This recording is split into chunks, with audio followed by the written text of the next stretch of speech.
people. You know, it was, I had stuff to. Here come the sirens. Yes, it's Wednesday. No, it's not. Sometimes it's Wednesday because sometimes I have stuff to do on Tuesdays like I did yesterday, scouting up a possible sponsor for this event I'm trying to throw. And it's like, man, it's so hard to find a place that doesn't want you to like invest hundreds of dollars in advance. It's like, look, people, I'm gonna try to do a live stream from there, give them some pub and stuff, but I'm not trying to come out of pocket for no $700, $800 for an event, because I have no idea who's gonna come or how many people and stuff. It's just, I don't know. But anyway, that's what's going on. That's what I went to do yesterday. That's the only time this guy was available.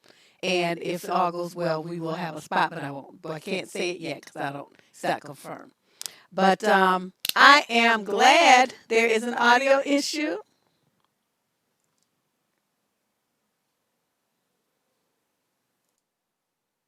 Uh, uh, uh, uh. What is the issue? Is it better?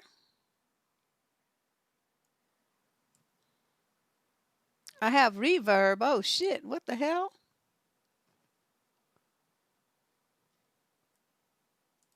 I don't want that.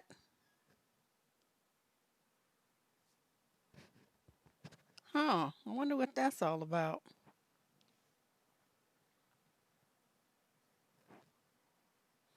It's better now? Okay, whatever. YouTube just so often is like, look, Deb is on. Let's fuck with her right quick.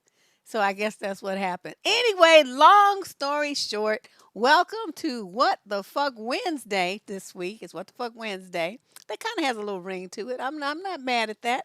I hope you guys got a chance to look at the video that I did with my cousin um, over the holiday weekend. That's where I spent Thanksgiving at her house. And we did two videos. I have one of them up, and I'll be putting the other one up probably tomorrow. But if you haven't had a chance to take a look at that, stop by to, over there after the show and listen to it. We went in and he's talking about dudes who want women to, pump them up and make them feel like men and boost their ego and validate them and all this old shit. It's just like, oh my God, that's like exhausting. That's tiring. I mean, who has time for that? If you doing all that for him, I mean, what you doing for yourself? So anyway, we talked about that, because both of us are in our mature ladies, so we have a lot of life experience between the two of us. We have dated a whole bunch of dudes, been married. We got a lot of experience, so we share our thoughts with you and on these different issues, and it seems to be going really well. So I'll see how many more I can convince her to do. All right. But let's get started. Now, if you are not familiar with this program, what we do is people send in their advice questions. And my lovely cousin, Miss Candace, puts them in a document. Because you guys know Candace is my cousin on my dad's side. Joy is my cousin on my mom's side. So, it's like a family thing here. And everybody's a part of it. And what she does is she reviews all the letters that come in and picks, which ones she thinks are going to work the best, puts them into a Word document for me, and then I read the letters on the air and respond to them right off the cuff.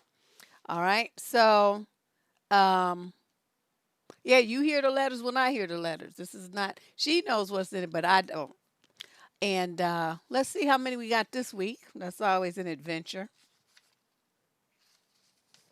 Ooh, that looks long. Wait a minute. Hold on a second here. 23 letters. 23. Oh boy, okay. Baby Case. Well, welcome aboard. Don is here. What's up? He been my Facebook friend for like ever since I first joined Facebook. Okay, you guys ready? Let's go, because we got a lot to do today. Hope my voice will hold up. I got my water, and I actually have a little bit of wine in case it gets like too dusty. Question number 1 is from a young woman, 26 to 29, out of Richmond, Virginia. She says, my ex called me and asked me to drive him to the car repair shop to pick up his car that's finished. On the way there, he brought up the conversation and I fork out the money, $700. When I told him that I don't run around with a spare $700 on me, I turned the vehicle around and started to take him back to his place. On the way back, he mentioned paying me back in increments over time. I gave in to that idea and proceeded to take him to the car repair shop. Wait a minute, this your ex. I paid the $700 based on him paying me back in increments. When he received a check in the mail, he spent all of that money. He did not repay me. He wanted to know if I am angry. I told him I'm not his ATM machine and he needs to figure his life out. I have no plans of going down this path again. He is currently unemployed and staying at his friend's place. He always complains that he receives, quote, no support from anyone and he can't stay focused. I think he may suffer from attention deficit disorder. Well, you, my dear, suffer from stupid broad disorder. I don't know what to tell you. First of all, your ex, he only called you because he knew you was a sucker and you would go for this dragon drama. How you gonna be forking over almost $1,000 for some knucklehead that don't even have a job or a place to rest his nappy head, and you thinking that he gonna be paying you back what 5 cents that he hustles on the corner with his cup? You know what they call it, panhandling or something? What are you thinking? I'm just like amazed. This is unbelievable.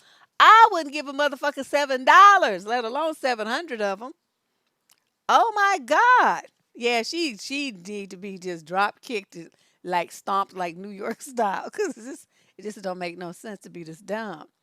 Um, he complains he receives no support. You know what? He's a grown man. He's not supposed to be receiving support from anybody. He's supposed to be kicking it for himself. He just a spoiled brat living off of women, going from woman to woman, putting a touch to him, and you just participating in the nonsense. I don't know what to tell you. Thank you. Somebody suggested I have a swig, and she is right. Oh my God. All right. So yeah, you was just stupid. Attention deficit disorder. Question number 2. Female 30 to 36 in San Francisco. Me and my ex broke up 10 years ago after I found out he cheated on me. For the next year, we continued seeing each other, but were not together. I was living abroad at the time and found that our toxic relationship had to be severed, so I came home. Hmm. For the next few years, I would go over now and then and stay with him or other friends, and ultimately we would fight over me finding messages from other girls or him hating the amount I went out or drank. He was violent once. Oh, that would have been it. Then one winter, I received a message telling me he was getting married and finally felt I would be free. That wasn't the case. He still insisted on paying me to go back and forth over there to be at his beck and call a few times a year. Then I found out he had a child, and selfishly, this still didn't stop things. Now I'm 30 years old, still single, and without children because of the hold this man has over me. Deb, I have tried to cut contact. I've changed my phone numbers, but he always tracks me down. It's like he's mildly obsessed with me. And when I see him, I get sucked right back in. I know what I'm doing is wrong. Even though I still love him, I don't want to spend my life being this man's mistress. What should I do? Okay, you 30 and you've been doing this stupid fuckery for 10 years. Okay, so that's 1/3 of your life on this planet. You have been being stupid with this man. Do you realize if you keep this up, then pretty soon it's going to be half, then 3/4 of your years on this planet? You're going to be dealing with this idiot? I mean, he must have some money. He's flying you back and forth across the world, to come visit him just so he can have some eggplant. So he must really, really, really, really, really like, uh, yeah, that thing. That thing, he must really like it. But what you have to do is see a psychiatrist because you're nutty. You need to figure out what it is that you're getting from this. I'm picking up that you like it because it's like ego boosting. Yeah, girl, like you could complain to your friends like you complaining. Yeah, girl, he's married, he got a kid and everything, but he be flying me over all the way from the U.S. over there to come and spend some time with him. I'm getting that kind of vibe from your letter. So it's not like you're not really that distressed about it because otherwise you would put some real serious blocks in place so that he couldn't find you, like staying off social media, like getting a Google phone number, Like any people that you two know in common, you would not give them your no new number and you wouldn't have anything to do with them. Stuff like that. And then the main number one is when he talks called with all that drag and drama or emailed you or faxed you or sent a smoke signal or a carrier pigeon or message in a bottle or whatever he did, you would say no. No. No. Hell no. What I look like? No. Fuck you, no. Things along those lines. But you're not doing any of that. And so that lets me know that you're going to be a willing participant in this nonsense until, I don't know. I don't even know when, as long as you want to. Question number 3, female, 21 to 26, out of Baltimore.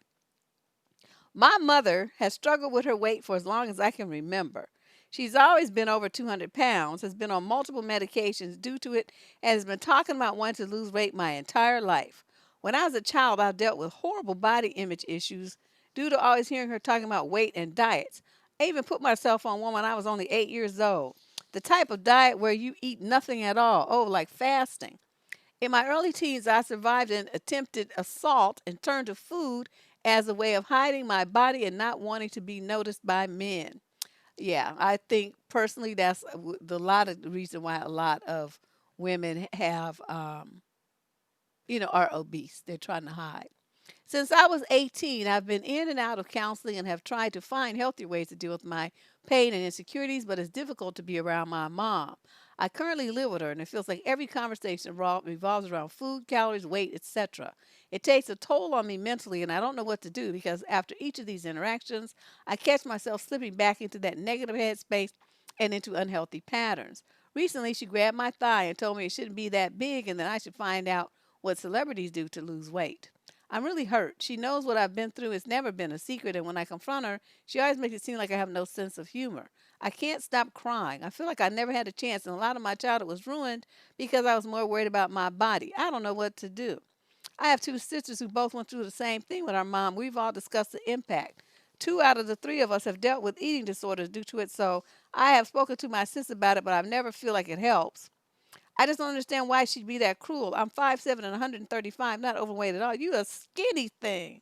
But so much in my life revolves around my looks and weight, but I'm never really satisfied, and I know it's because of her. I feel trapped. Let me tell you what you're going to do. It's what you're going to do. And you're going to have to just be a bitch. Okay? So next time when your mother says anything about dieting, you're going to say, you the fat bitch up in this house. It's not me. I don't have shit to do with that. Don't talk to me about weight, big ass buffalo bitch. That's what you have to say to her. I don't give a fuck if it's your mother. She's just dogging you because you're letting her. Now, you didn't have a choice when you were 7, 8, 10, 14 or whatever. You were a little kid. You're not a kid no more. You better open your goddamn mouth and talk shit to her. And she's up there touching you, talking about your thighs like you just jealous because you can put your hand around my thigh. Yours will take the whole fucking block. 10 men can still get their hands around your waist, your, what you call it, thigh. Something, I don't know, something rude and crude and nasty. That's what you have to say to her. And just always talk about, go up to her and pinch her fat rolls and say, I'm going to name this fat roll Fred. And this one over here is Barney. And this one over here is Wilma. Just fuck with her just because you can. I don't understand why people let people, turn this into yourself. I would be ruining that bitch's very life. Every time she turned around, I'd be talking about her ass, talking about how fat she was, how she jiggles when she walks, she bounces, and she got her own zip code. All the caps I know about weight, I would pull them out on her ass. And just go crazy. She would shut her shit down. She wouldn't be talking to me all crazy like that. Well, she can try to move out, but I don't, she didn't say what her situation is. So I don't make conjecture about that. I mean, obviously that's her goal, but and she says she's been in counseling, so that's why I didn't suggest that. She said since I was 18, I've been in and out of counseling. So I'm not saying that, that hasn't helped her in some respect. She might have been, even worse off, you guys, if she didn't have that to kind of, bolster her sense of herself. But the only way you're going to shut her down is you're going to have to fight fire with a flamethrower. Just trying to be nice and be respectful and be this nice little daughter and all this little shit here. Um, you know, that's not working. As you can see, that hasn't worked yet, and it's not going to. She's attacking you because you let her. She's attacking you because she's jealous. And so, you sit up there and you talk about, yeah, you just hating on me because, I look good in my clothes and you look like you wear you 5 sizes too small. No man would want you, your big old fat balloon ass bitch. I would talk about her. I'm telling you, so bad. Normally, I don't talk about people's size. You know what I mean? I don't do that because it's rude. But when you have somebody who intentionally, and to me, you're too skinny. You 5'7". I mean, you could stand to lose about 10 pounds and you would look, a little bit more filled out and stuff. But, whatever. I mean, if that works for you, that works for you. But when I was 135 pounds and I'm only 5'5", I would look like a crackhead. I didn't like it. So, I can just imagine how you look. But I would say that's the approach that you're going to have to take. You're going to have to take your kid gloves off and get gully with this bitch, like real quick. I'm trying to tell you.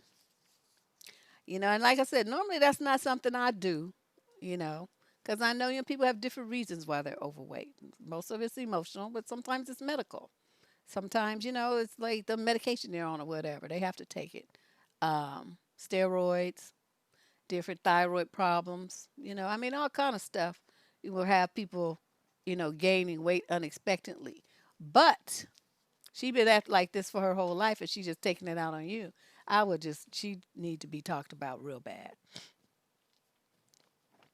Okay, question number 4, female 30 to 36 out of Augusta.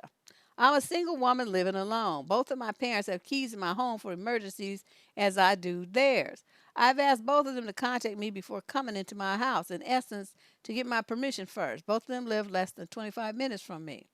But are they still together? The way you say both of them makes it seem like they have different residences. Okay. I was home the other day and my vehicle was parked outside. I heard my door chime letting me know someone was coming in. I was livid. I ran downstairs and gave him the worst look. Him being my dad. I said, "What are you doing in here?" I didn't say you could come in. He abruptly said he had to use the bathroom. He comes by to sit my garbage out weekly, but doesn't have to come in the house for that. After he used the bathroom, he left. I felt and feel so violated because I could have been home naked, asleep, getting busy, or anything. I feel he doesn't respect my privacy. I don't know how often he comes in. Exactly what I was thinking. I plan to tell him for the third or fourth time that he has to get my permission before coming into my house. If not, I would change the code on the alarm and let the police come to arrest him when the alarm sounds. I hate to fall out with him over this, but my home is supposed to be my sanctuary, and it can't be that if he's coming and going in as he pleases. I don't think he means harm, but he should use the bathroom at his house before he leaves. Ask if you come in or go to a public space. Any suggestions? Yes. Change your locks and change your key code. I would say get the key back, but that would be pointless because he could have made copies or whatever. Okay. And then number 2 is, why do your parents need a key to your house? Give them their key back.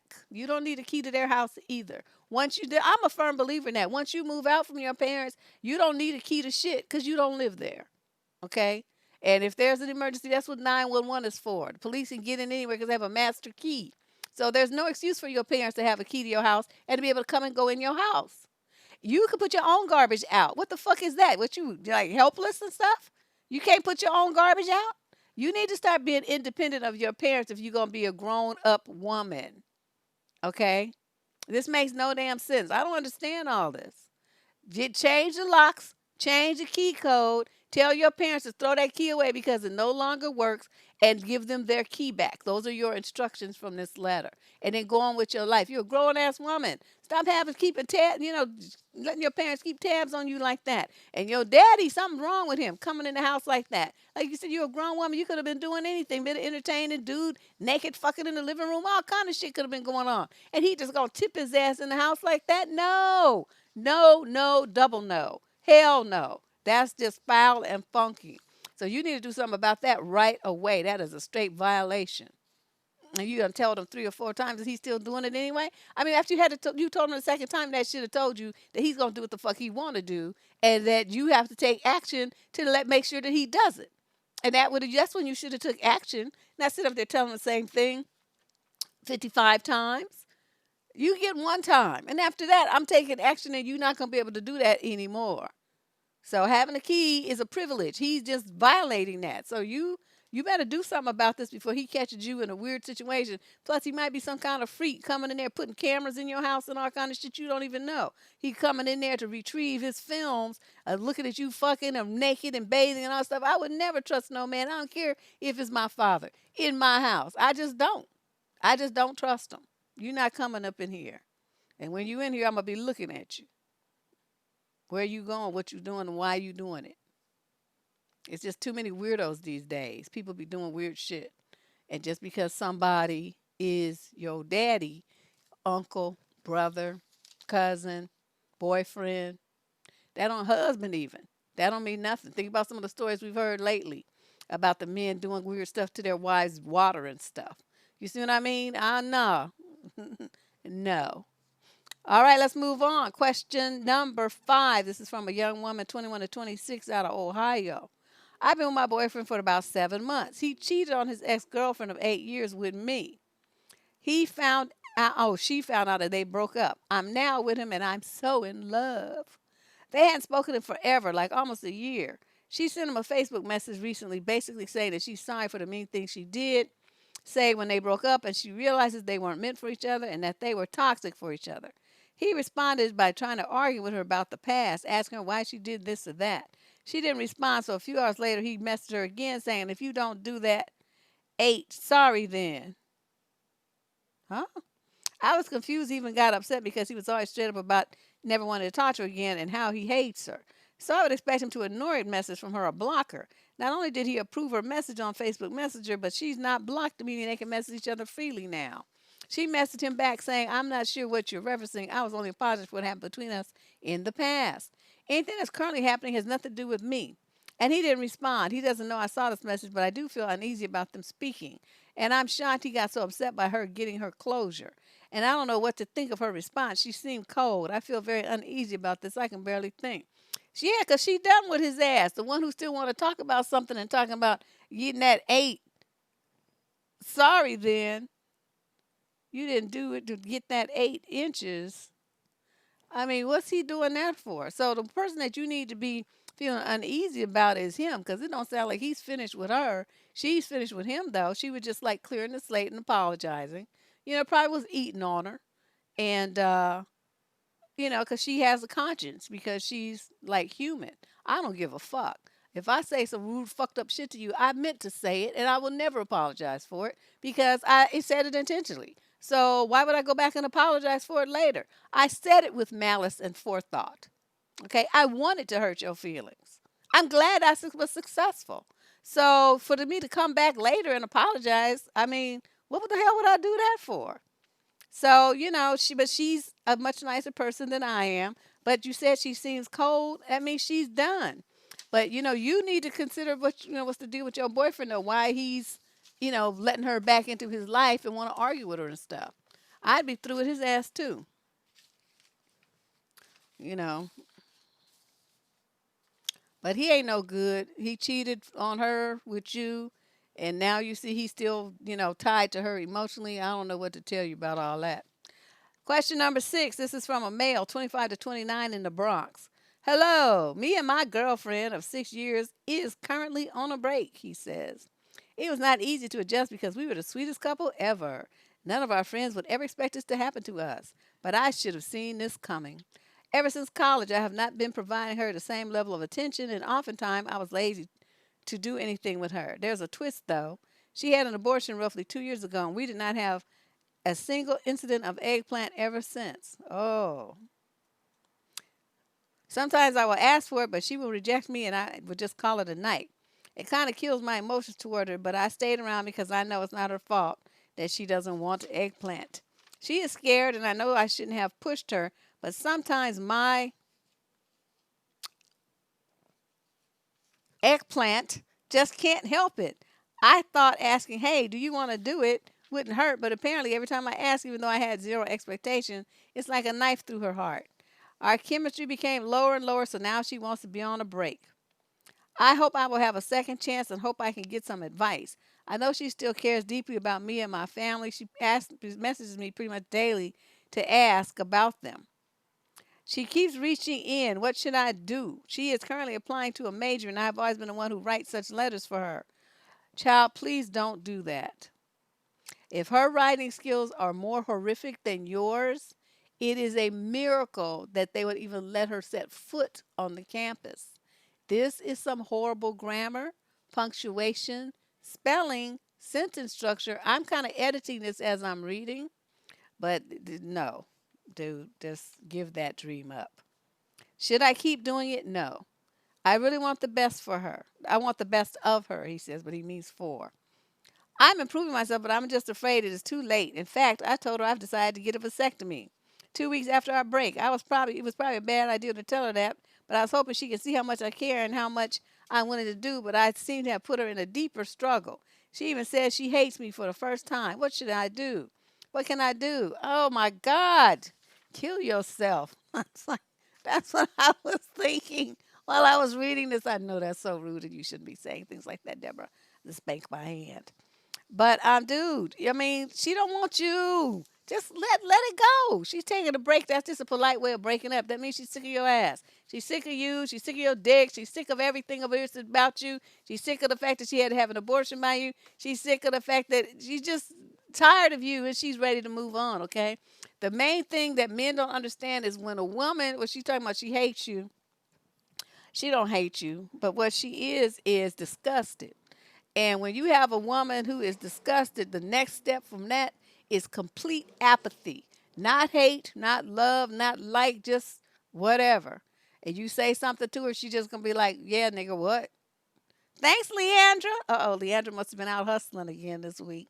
But I'm like, dude, come on now. Just leave the girl alone. Just move over. Just move. I mean, leave it alone and move on.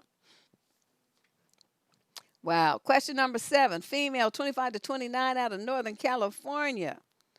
Bay Area. My mother keeps nagging at me every time I see her about me not owning a home yet, not having a successful boyfriend, and comparing me to other daughters of her friends who married well. How can I get her to stop? I'm getting beat down mentally and emotionally every time I see her. My boyfriend is currently looking for a job after finishing grad school. We rent a condo because we cannot afford a house yet. I work full time and make 80,000 a year, and I just moved out from her. I finished paying off student loans and bought a car, so unfortunately, I don't have money for a house yet. As you know, the houses are 800,000 to a million where we live in the Bay Area, and that's true. I know I didn't make the best financial choices. I know I can be a better place. But every time I visit her, I get compared to other people's daughters who married rich husbands, own a house, and live better than me. She keeps saying I gave up on expecting that from you. I wish you can live better. I know she wants the best for me, but I really feel sad every time I hear those things. When I tell her how it makes me sad, she says, keep saying I need to find a successful man and live better. How do I get her to stop? I feel so destroyed every time. Okay, what's your mama doing? I mean, where's her successful man and her fancy house and her lifestyle dreams and stuff? I mean, where's her shit? Did she follow her own advice? I mean, you that was an important part you could have put in here, like what she's doing and what's the story with her. You left all of that out. And the reality is, your boyfriend's finished grad school. Okay, so he's got a master's degree or something, MBA, something, and he's looking for a job here in the Northern California Bay Area. If he has any kind of degree in tech, he gonna be rolling, making major bank very soon. You rent a condo. I know that's not cheap, and you paid off your student loans. Excellent job to be so young. That's great. You bought a car. That's what you're supposed to be doing at that age, so you can get around. Um, and you don't say where your mother lives either. I guess no. If you go visit her, every time I see her. She must live around here close for this to be so frequent.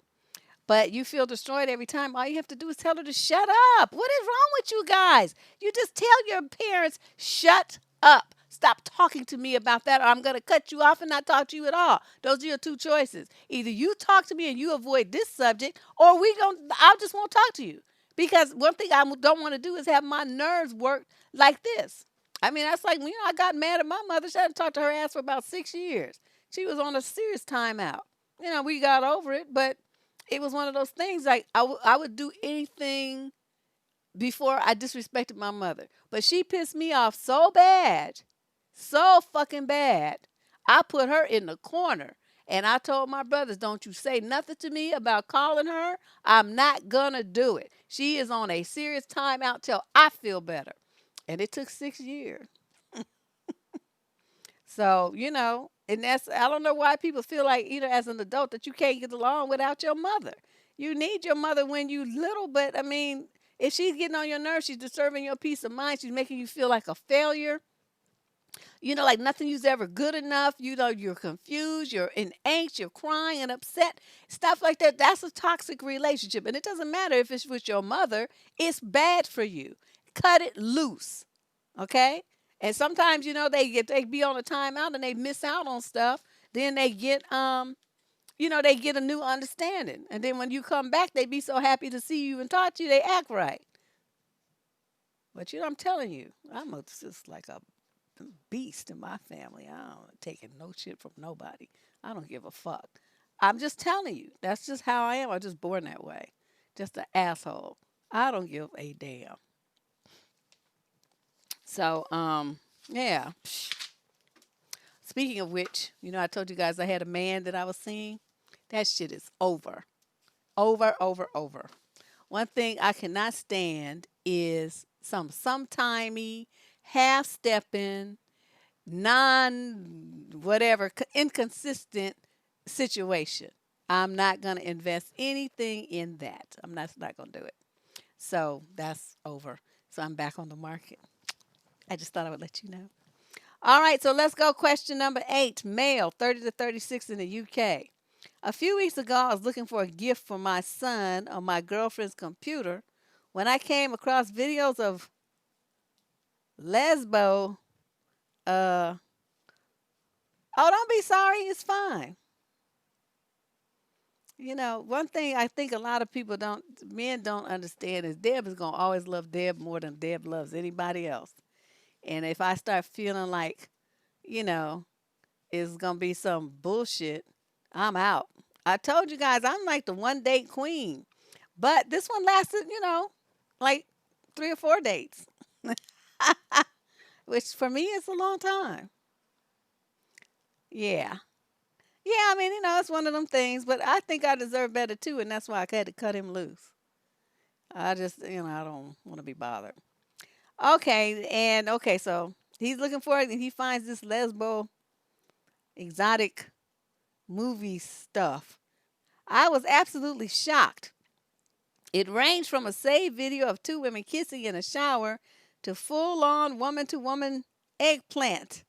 I didn't know what to do. So after a week or so of sweating on it, I decided to ask her about it. She told me that she had never seen them before. Liar. Later, after a lot of questions, she told me she was just curious. She told me that she was just looking at eggplant in general, and she's not sure why she watched them. She said she doesn't find women attractive, but I don't know what to believe anymore. If I'm honest, it's tearing me to pieces. We've been together for 10 years, and she's my absolute world. We have two beautiful kids, and even though we've always had our ups and downs, I thought we was the strongest couple on the planet. We've never kept secrets, or I didn't think we did, but I feel like I've been knocked for six. Does he mean like a count of 6 to 10? I just wonder, do you think there's more to it, or is it just that my confidence has been knocked, etc.? Thanks a lot for taking the time to read this. I know it might sound silly compared to a lot of other people's problems, but I would love to hear what you think. Thank you. Dude, what is it? I mean, you know what? People have fantasies and shit. And I mean, these days you don't have to just keep it in your head because somebody made a movie of it. So you can, your fantasy is there in living color with sound and everything. So I wouldn't put too much stock on it. I mean, if your love life is still going as strong as ever, it's not like she's switching over to the other team or something. What is it that you're so threatened by? That's what it is. You're feeling threatening. She's feeling threatened. Yeah, she was. Yeah, let's talk. She was, and it was, lesbo. So he's all, up in his feelings about it and feeling threatened. It's talking about it's tearing him to pieces because she watched a movie on a computer. Dude, if that's tearing you to pieces, you need to do something with yourself. Yeah, he just tripping. Well, I don't know. She might, Leandra, she might have just been curious. I mean, you know what I mean? Just like it's something that, she just wanted to know about it. Like some people, they go and they, all the stuff about the trans movement and these people trans. So they look at that kind of stuff there because they want to see what that looks like. It's just a curiosity. I wouldn't put too much into it at all. He just, tripping. Oh, question number 9. This is really dragging on. I need a swig. These people are crazy.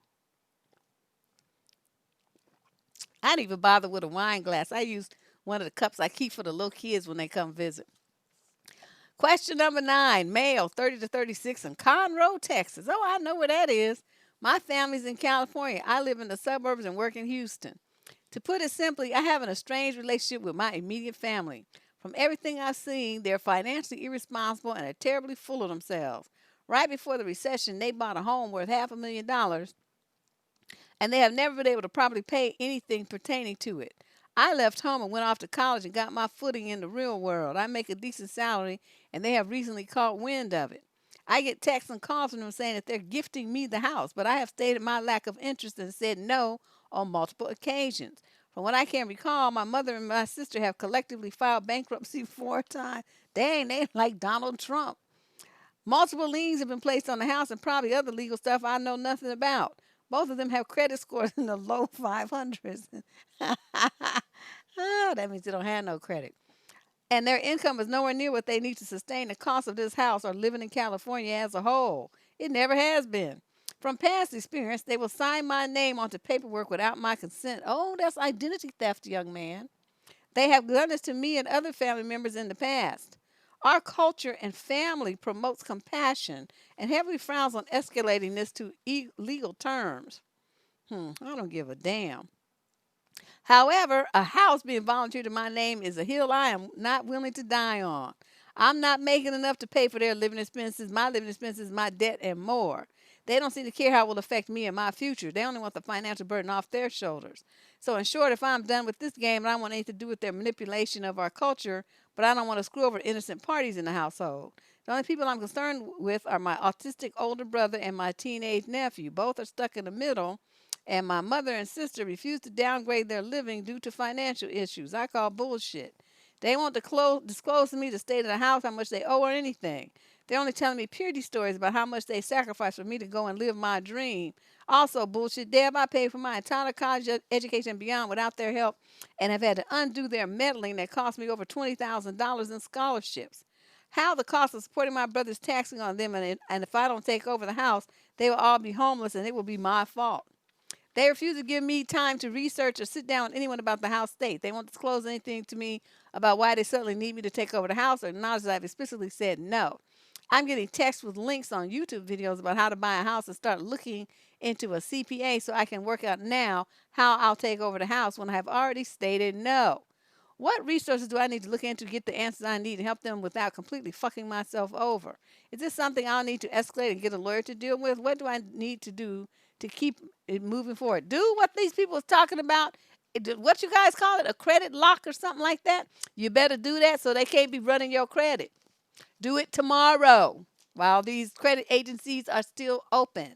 I don't know what you have to do, but the people in the chat have been talking about a credit block or credit lock or something like that with all three of the major credit agencies so that nobody can run your credit without some secret password that you have to give them in order to do it. So that would be the first step because they can't tie you to anything unless somebody, a financial institution, runs your credit. And they're also supposed to be notarized before any transfer of properties and all that kind of stuff. So I'm not sure. I mean, they may have been able to use your name for some other stuff, but I don't see how, unless they have a crooked notary and a crooked banker, everybody lined up, that this would even go down that way.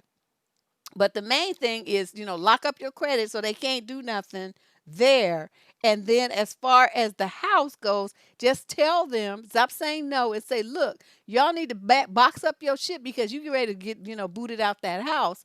The autistic brother should probably be on Social Security disability. So he got a check coming in. He could go to a group home, find one for him and put his ass in it. They have them do special homes for people. This one not too far from here. You see the people walking up and down the street and stuff. They have credit freeze. Okay. And she said, Queen Eveline says credit freezes can be done online 24/7. Handle that, dude. But yeah, I mean, put your autistic brother in one of them group homes. He don't need to be at the house. He has income. It can pay for his room and board, and he can be very happy there with other people. You'll be taken care of. His social worker will come and check on him. It'll be fine. Okay, as for the teenager, that's just a fucked up situation. But once they lose the house, they do have money that's not enough. They'll just have to rent a 2 bedroom apartment or whatever, 3 bedrooms, whatever they're going to do. And then they all live there together and pool their resources. The little teenager can get a little part time job and help out, pay his own cell phone bill or whatever he's going to do. So, I mean, they can make it work. You can tell them I said all of that. But one thing that you're not going to do is give them any money or help them bail them out of this situation. That's that codependent bullshit. They'll remind them that they got themselves into this mess and they're going to have to get themselves out without you. And I would change my number too. They wouldn't be calling me. They wouldn't be calling me. I'm like, I get tired of that. All right, question number 10. Let's move on through this. Where am I on time? Okay. Male, 46 to 55, out of San Jose. I'm a 53-year-old male. I just had a first date about 30 minutes ago. Everything was great except that she seemed to make a big deal over the fact that I don't drink. I had a problem as a teenager and I've been clean and sober for 34 years. She said she likes to go to wine tastings in Napa and would want her guy to enjoy that with her. This is not the first time this has been a no-go issue for me with some women. So here's the question. Do I bring this up before a date, before a first date, and just get it out of the way so that if it's a problem, we don't do the first date and waste time and money? Um, yeah. I mean, why not? If that's the thing, like I tell people, I don't want somebody who smokes. Okay? If they smoke, it's a no-go. I'm not polluting my lungs with your smoke. I don't do drugs. I don't want to be bothered with that shit either. I mean, I'm not telling you you can't. I'm not gonna sit in judgment and tell you what you can't do. But I'm just telling you what I'm not gonna participate in. Nor do I want to be around it. That's my choice. That's the way I've chosen to live my life. But so everybody has their bottom line standards. Don't feel like you have to go along with this. I've dated guys that didn't drink, and they was happy to go, take me wine tasting, whatever. They was we made a joke. They was my designated driver, and we still had fun. We still had fun. So it's not like you can't still participate in those things with them, but you just won't be drinking. I don't know. It never stopped me. Never stopped, my dudes from going with me places. But I would bring it up and then let her determine if it's something she wants to do or not. For me, it wasn't a problem. I didn't care. I don't, get like shit faced drunk. And, you go wine, they give you a little bit in a cup and you sip this, you sip that. Then you move on to the next one. It's not like you sit up there having goblets full of it.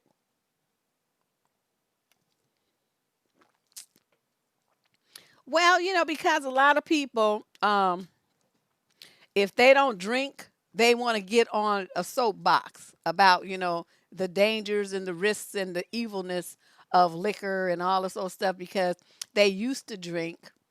Just like people who used to be non religious or whatever, then they suddenly find Jesus and they become a fucking preacher with everybody they meet. They want to just jam it down your throat. You know what I'm talking about? People just go from one end to the other. And so sometimes those people are dragged to be around. So yes, it would be a problem for them if the person doesn't, if the person is like them and doesn't, they don't want you to drink. But it's like, look, I'm a drink. Now you don't have to like it. You don't have to participate. But that's not gonna stop me. And if it's a problem for you, there's the door over there. Hit it. All right, let's question number 11. Female, 46 to 55 in Rohnert Park. I have a new boyfriend and everything is going very well. We already had a blast on a weekend road trip after spending all our free time and every night together.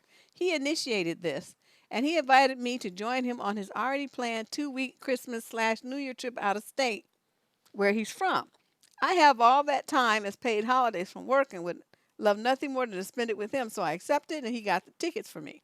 He has a house there, and his 2 grown kids, 19-year-old son and 23-year-old daughter, are in college there. They usually stay with him at his house when he's in town at least some of the time. So I'll be meeting his kids, and they'll probably be spending some of the nights at his place as well. I've never been in a serious relationship with a man with children, hardly even dated them. He says I'm the second woman he's been with since his divorce 10 years ago that he'll be introducing to his kids, and he's never had a girlfriend staying at his place while the kids were there since that other girlfriend lived in the same city. Any tips on handling this well? I really like him and we're talking serious and long term. My mentality thus far is that I'm the guest in the situation and will conduct myself accordingly. Beyond that, it's all new, and I'll read up on how to best navigate this situation. First of all, these are two adults. They're not kids, okay? So, oh, there's more. I'm sorry. We'll be putting up a Christmas tree together, and I suggested we arrange a little party for us and his kids to decorate, have hot chocolate, etc. I think it'll be a lot of fun to meet them. They seem great. I just want to be prepared for anything. Don't over prepare. They're young people. They just do anything, and you doing too much. Just relax.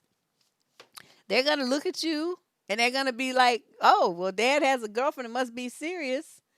And because she's spending the night here, and they're going to be looking to see how their dad is around you. If he's smiling and happy and affectionate with you and grinning and in a good mood and all this kind of stuff, they're going to be happy because then it means that he finally found something that they can stop worrying about him. You see what I mean? They can say, okay, they can breathe now. He has somebody that's gonna love him, and he'll be happy. And so now those young people can go on with their lives and not have any concerns about their daddy being by himself and being lonely without them and all this kind of stuff that kids honestly do worry about. So in a sense, you're going to be alleviating a lot of worry for them. What I would suggest though is, just don't be too huggy kissy, PDA in front of them. Let him lead that. If he does it, that's him doing it to you. That's not you doing it to him. You don't want them looking at you saying, "Oh, look at her. She's all grabby, playing grab ass and all this stuff." You don't want that. So you're gonna conduct yourself like a lady. Please, thank you. Like you said, you're the guest there. Um, so, be digging in the cabinets and all this kind of stuff. I mean, if you guys are cooking a meal and he says, honey, go in that cabinet over there and get me down to such and such or something like that. Okay, that's different than you just going through all the cabinets, looking, seeing what's in every place and opening the refrigerator and all this stuff. You don't want to do things like that. That could be seen as a violation.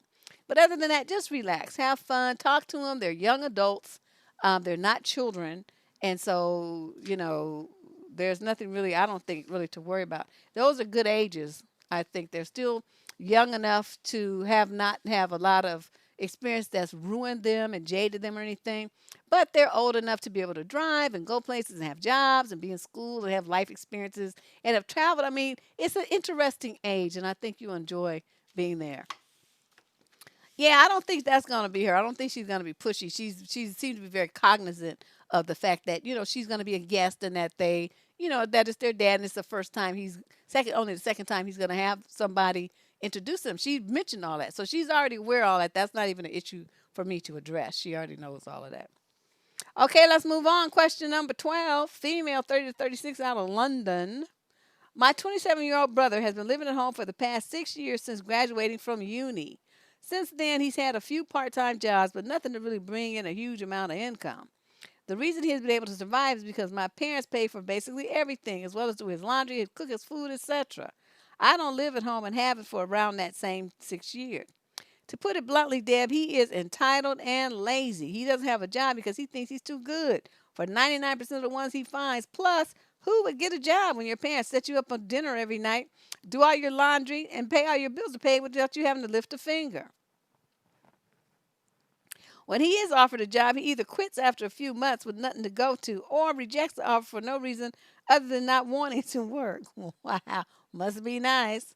He doesn't help with any chores. And if my parents ask him to do something, he either won't do it or will expect some sort of payment for it. Wow, as if free rent isn't enough.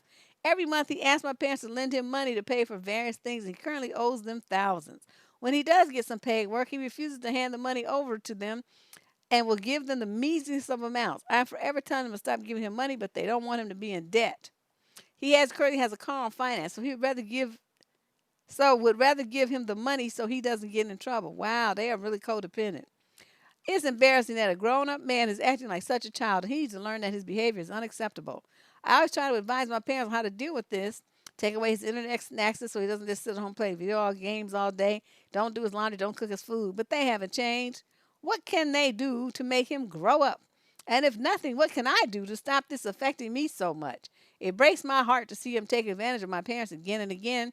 And it stresses me out when I have to hear about this latest behavior from them, who are also so stressed it's making them ill. Any help will be appreciated. I don't know what they have in London, but over here we have something called Adult Protective Services. And those are your parents. I don't know how old they are. Here you have to be 65 and over, or, kind of special needs disabled, something like that, to qualify for Adult Protective Services intervention. They will send social workers and investigators out to your house to talk to these parents about how they are being taken advantage of, because what's happening here is called financial abuse. Your parents are being financially abused by your brother. Now, here anyway, Adult Protective Services is a completely voluntary program. They can deny that they want any help, in which case you're right back to square one.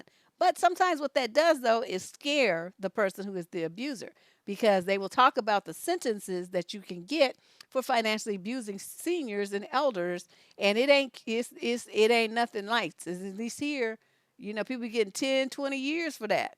Yeah, it's called financial abuse. And yeah, so that you could, do some background work, do some legwork, and make some phone calls from your whatever social service, what they call social services here. I don't know what they call it in London. And you find out what the rules are for this kind of thing. And then you tell your nasty, stupid ass, lazy bum brother that the next time you find out anything like this, you're going to call the protective services people on him and report him for financial abuse of an elder, and hope that doesn't go to prison. That might scare him, especially when he finds out how many uh, years the sentence is. It ain't cute, I'm telling you. Now, are you willing to do that? I would do it in a heartbeat, because I'm just that bitch. But everybody, doesn't have that attitude. All right, let's move on. Question number 13. 13 of 23, right? Didn't I say 23 questions today? Let me double check. This last question is long as hell. Yes, 23. Woo! Wait, I need another swig out of my kitty cup. This came from IKEA. I have a whole set. Yeah, in California too. Watchman's eyes. But it depends on what the rules are in London. I don't know. I don't know anything about it.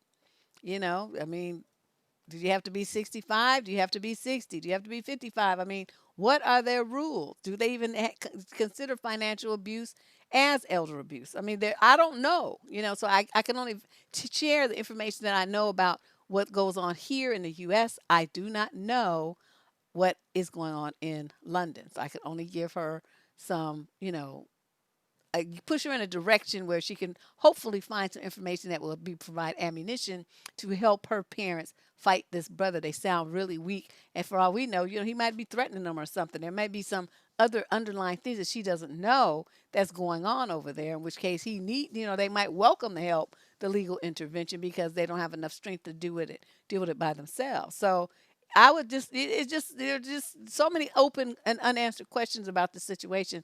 I would seriously be picking up the phone and getting me some information and figure out how I could help protect my parents. Okay, question 13, male 30 to 36, also from the UK.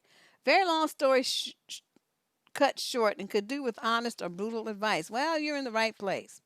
I split from my ex, my daughter's mother, 5 years ago. My daughter just turned 7. I've been with my now wife and my stepson, who's 10, for 4.5 years, but we've been married for just over 2 years.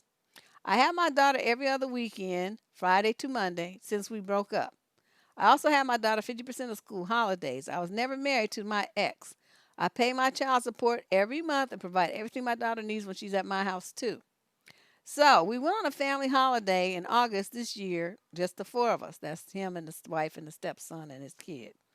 There was a major incident whilst away, which involved my wife tapping my daughter a few times with a flip flop. As she said, my daughter's behavior was appalling, and I was in the bathroom when this incident started off. We argued about what she did, and I thought it was a bit over the top. And a few hours after, my wife said she felt bad about it too. Anyway, following return from holiday, my ex reported this to the police, as my daughter had told her mom about it. Cue a 4 to 5 week police investigation. They interviewed my wife under caution, spoke to me and my stepson, and eventually closed the file due to no overwhelming concern. Because of this incident, I didn't see or speak to my daughter for 2 weeks as my ex withheld all contact. Oh, heck yeah. You lucky she was only 2 weeks. Then she lightened up a bit, and I was able to have my daughter a few hours a day a weekend. My ex refuses to allow contact to go back to normal. And due to other problems with my ex over the years with threats, I've applied to the courts for a contact order, and my first hearing is later this month. Now, Deb, all that's just the first part of the drama. The second part, which is more pressing at the moment, is that my wife has taken great offense that I have promised my daughter to take her ice skating before Christmas. She loves doing it, but my wife and stepson are not even slightly interested. My wife is saying that I'm a terrible stepfather as I'm planning to doing something just me and my daughter. In all fairness to my daughter, I did notice a massive improvement in her behavior the few weeks in August and September where it was just me and her. So maybe this is psychologically what she needs every now and again. I've also read on many parenting sites that biological parent and child need time alone together when living in a blended family. My wife and I have not spoken for 4 days because of this ice skating problem. When we tried to talk last night, we ended up arguing, and she started dragging the past up as always. I feel extremely hurt and offended that she has said I treat the kids differently and that I'm a bad stepfather. I do more for my stepson than my own daughter because I spend every day with them. My wife has basically said, as good as I want to spend any time with just me and my daughter, when she is at mine, I can leave and do it somewhere else, so she won't be treated second best, so the relationship would be over. Oh, thank you, Killian. Eshe.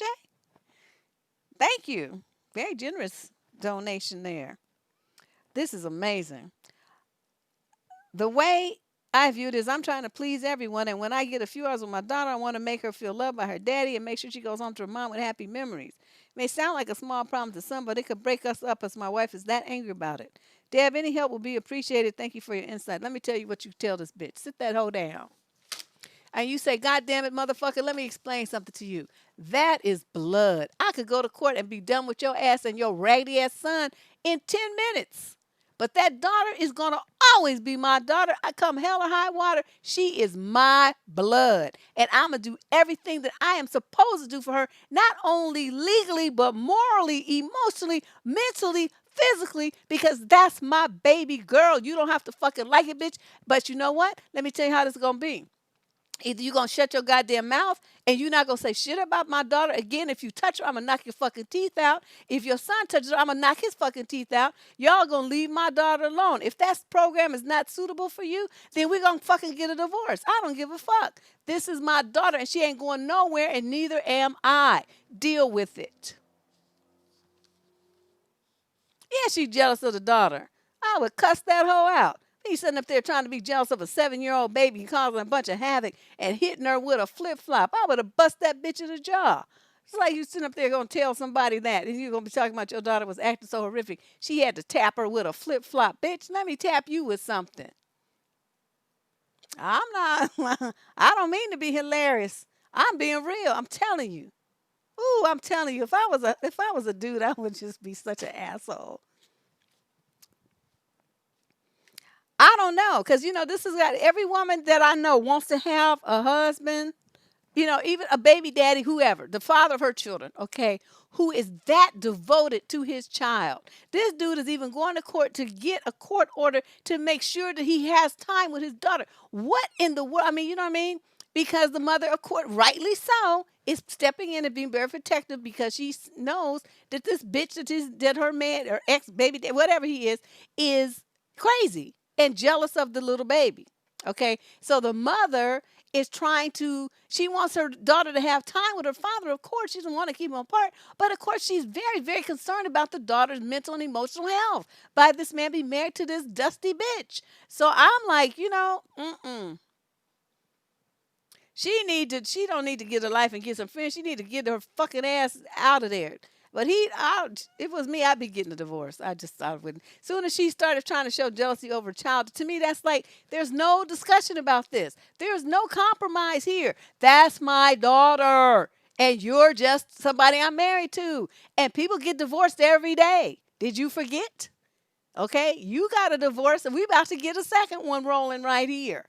Because you don't know how to fucking act. Now I see why your husband divorced your ass. You stupid and crazy. I would have to hurt her feelings. It doesn't even matter, Sim Girl One, because she got a son. So what's she gonna be looking like trying to complain about what he does with his kid? She lives there with her and her son and pays attention to her son every fucking day. He has his daughter on the every other weekend and then half the time during school holidays, and she gonna complain about that? No, Sim Girl One, what you just said is wrong. That is wrong. That is very wrong thinking. Because if she didn't have a kid, then what you said would be right. But since she has one herself, this bitch is just tripping and just trying to take all the attention for her son. He got a fucking daddy. Where's that motherfucker? Get his ass in there in the picture and stop trying to take that little girl's daddy from her for your son when your son got another daddy. So he supposed to have the attention of two men and she don't have none? Because that's what you want? That bitch would get cussed smooth out. Smooth out. Smooth. I mean, like, I probably wouldn't stop until I just like needed hospitalization from lack of oxygen because I wouldn't be breathing. I would just be talking too much. Mm-mm. Dude, that's what you need to do. I'm telling you, put your G on. You got to ball up and just roll out on her and don't hold back. Don't hold back. Sit her dusty bitch ass down and read her the riot act and say, now if this ain't what you want, you can't deal with it, then you pack your shit and get the fuck out. And this relationship, don't be threatening me talking about the relationship will be over. Bitch, no, it's over because I said it's over. You don't need to threaten me. Whew. My God. Wait, you know what? Why did I only have wine? I need vodka. Yeah, girl, she has a son. She has a son. I think he said the boy is 12 or something. His little girl is only 7. Yeah, oh, 10. Okay, I've been together with my now wife and stepson, 10, for 4.5 years, married for just over 2. See? So he's, there with this boy every day. The little girl only sees her daddy sometimes. No. And I was a daddy's girl, I'm telling you. That would have killed me. If my parents had got a divorce, I probably would have wanted to go live with my dad. Because that was a terrible, just daddy's girl. Whoo, woosah. This kind of shit pisses me off. Okay, question number 14. Female 37 to 45 from Green Bay, Wisconsin. My ex and I dated for more than a year. We were 36 at the time we met. He dumped me really abruptly by moving out suddenly while I was out of town. That sounds like some shit I would do. I was devastated. After a year apart, we got back together again. Okay, you were stupid. Everything has been great, but I recently found out that just 2 months after our breakup, he was on a romantic Hawaiian vacation with a woman he met after me. That's why he moved out. He wanted to be with her. I briefly, like one sentence, told him I found that really hurtful, but I didn't go into depth on my feelings. I know he was a free agent at the time. I know I should be focused on how things are now. Excuse me. But I think about myself last year still sobbing over him while at the same time he was on the beach village taking kissy pics with another woman, and it hurts. It makes me really angry, and I want to yell at him about it and demand he explain himself. Am I being crazy and irrational and totally overreacting? Do I have a right to be angry? Should I just try to shut these feelings and move on? Or tell him again how I feel? It's not like he can do anything to change the past. Exactly. So, see, this is the kind of thing, this is why you don't never go back to exes. I don't know why you do that. He didn't want to be with you. Does he want to be with her? That's why he left you for her. On a romantic vacation in some island community somewhere half naked having himself a good old time with this chick, but it didn't work out. So he just bounced back to you because you would take him back and he don't have to be, like eggplantless and lonely because you're right there. Now, what, you talking about, you sobbing about it and stuff, that's stupid. What you doing that for?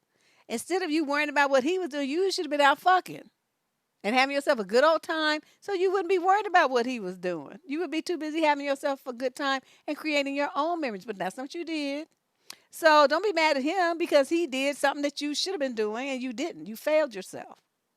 Okay, you don't break up with somebody and then sit your ass down and just be all crying and lonely and shit. That's not how you do things. You break up with some motherfucker, then you get out there and you get busy. That's what you do. You have yourself a good time because that's what you're supposed to be doing when you're single and free, a free agent. Okay? So, yeah, you've been crazy. Yes, you're being irrational. Yes, you're totally overreacting to something like you admit he cannot undo. So, to bring it up over and over and over and have feelings about it over and over and over is self defeating and retarded. I don't know what you think you're going to get out of this situation, except you're going to keep hurting your feelings over and over and over. And I don't understand why do women want to inflict so much emotional pain on themselves? I don't get that. But you do that if you want to. But I done already spoke, so whatever. Question number 15, 26 to 29 out of Denver. My question is about my boyfriend getting in his feelings because he feels I'm hiding my dating history. In reality, he's the one who told me he didn't want to get into details. I distinctly remember on our second or third date, we started talking about past relationships, what we were looking for, what went wrong in the past, etc. You know, the usual stuff you talk about as you gauge whether this is something that could go somewhere or not. Oh my God, why would you talk about that on the second or third date? You don't even know if you like this motherfucker yet. And here you are spilling all your dirty laundry. I'm not doing all that till about the 20th date. I distinctly remember telling him I had a few relationships in my first couple of years of college when I was really inexperienced. I regret them, but I didn't do anything I regret, just the time and emotional investment. He didn't probe and we moved on. He said something like, I've also had a few relationships.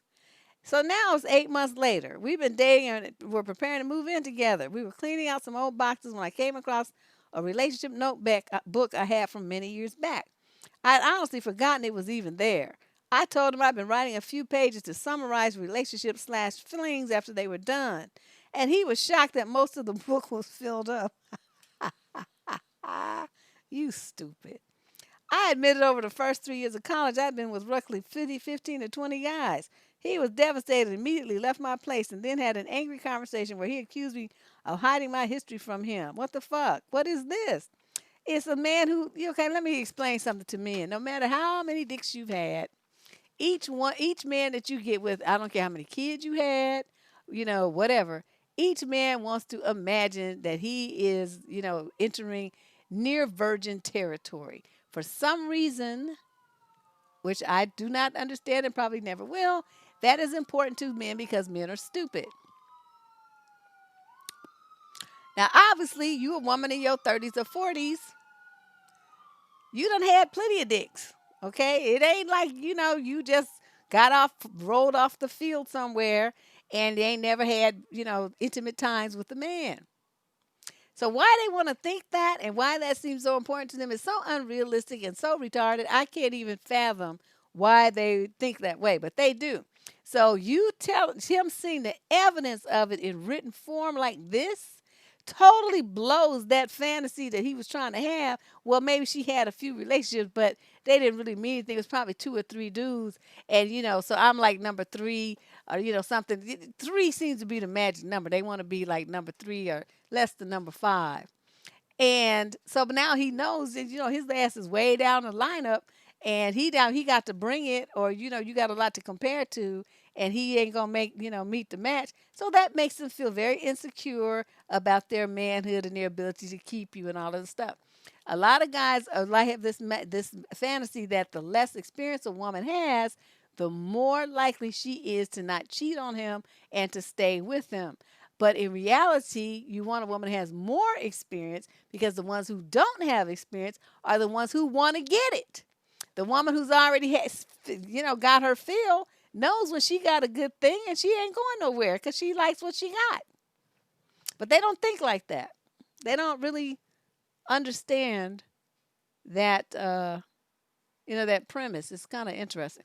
But anyway, if your relationship lasts through this, it will be a miracle. And I would, kind of like if you put in a notice to leave your place, you need to cancel it so you can keep your apartment because dude is not, even if you do go in and in with him, he's going to constantly be thinking about it and bringing it up and trying to make you jump through hoops and feel bad about it and stuff, thinking that you a hoe, a slut, and all these other things. And it's going to blow up in your face anyway, so you may as well blow it up now. And that book that you have, burn that shit. Okay? Why women want to keep evidence around like that in written form? You're stupid. Why don't you have it on like an online thing, password protected, something nobody can see but you? What do you have it like laying around for? Yeah, they want to be number one, but it's like, that's unrealistic. You sitting up there with three kids and you got two or three different baby daddies. Obviously, you ain't number one. You see what I mean? Their logic, the reasoning is just kind of odd, but whatever. So that's what that is. That's how you messed up. The rest of you take a lesson. Okay, you got some shit that you don't want him to see. Put that shit in a safe deposit box if you must keep it. But like not like me, I don't even have pictures of my exes. I don't want to look at the motherfuckers. I want to run them over with my car. I want them to die, dry up, and blow away. That's what I want. I want them to be eaten by wolves, jettisoned into space, burst, be drowned in a coal mine. All kind of stuff I think about. Fed to alligators and ripped up like a ripped nip tuck.